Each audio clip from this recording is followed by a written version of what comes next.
Hey, what's up, guys? It's Mr. Owl, and I'm here reviewing this terrible third-party GameCube controller by Hydra Performance. So, this is a terrible controller. If you can hear the buttons, I hate it. Feels terrible, but let's open it up and see how we're going.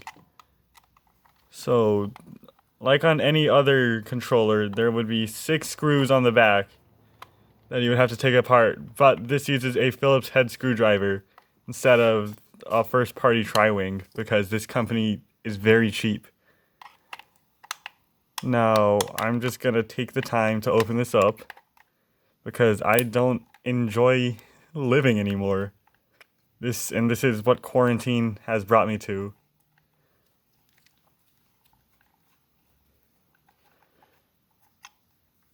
Did that come out? No. Alright, that's 2. Here is number 3.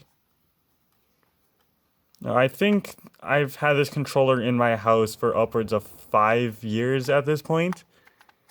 And it was only actively used for about, I want to say, 3 weeks.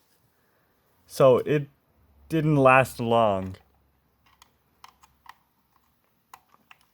Now, I don't know anything about circuitry, but I have opened up my own first-party GameCube controller several times to do general modifications. So I'm not an expert on this. Don't take me for that.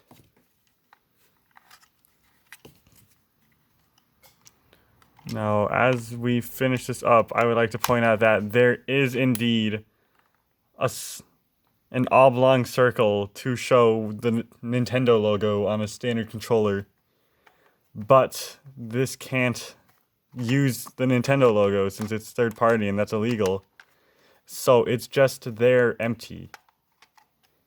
And that's kind of sad.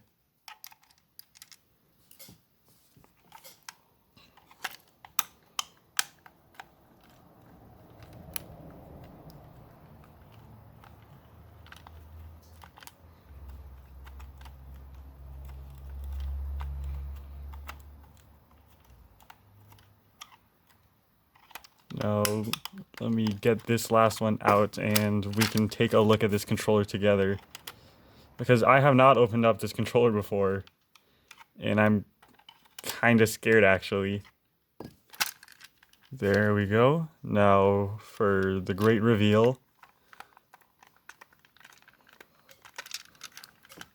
I think it's stuck somewhere.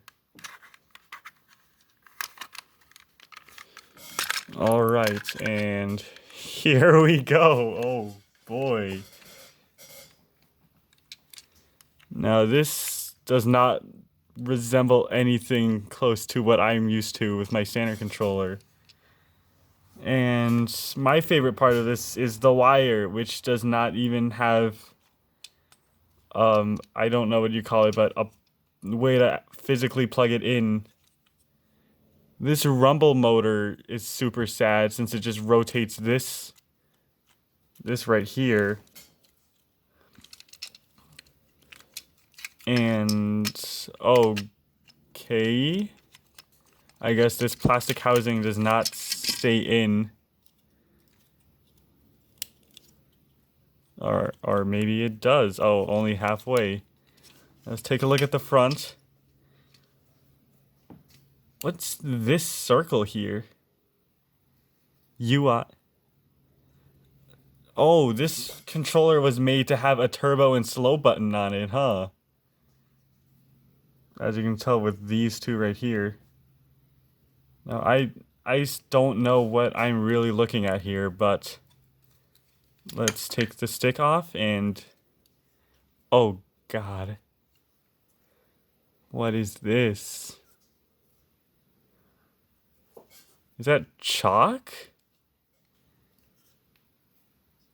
Oh no. Now let's take off the C-stick. And this is how it is. Now, just at first glance, it looks like these sticks may work with a first-party controller. but I'm too lazy to take apart a different controller for this. So I'm gonna test out on my own time. Now, just looking at it, nothing. I don't know enough to tell you what's right and wrong with this, but let's take a look at these triggers. Now, I don't know what's causing them to grind up this much. Like, you can hear physical clicking without the shell being in, or the circuit. And that's kind of concerning.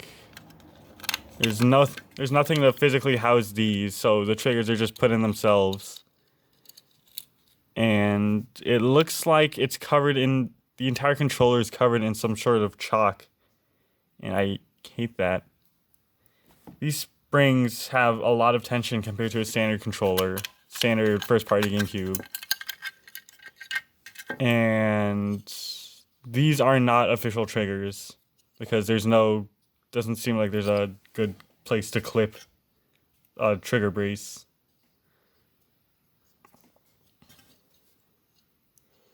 Yeah, this is just sad to look at. So for anyone that has been wondering, what does a Hydra controller look like? Here you go.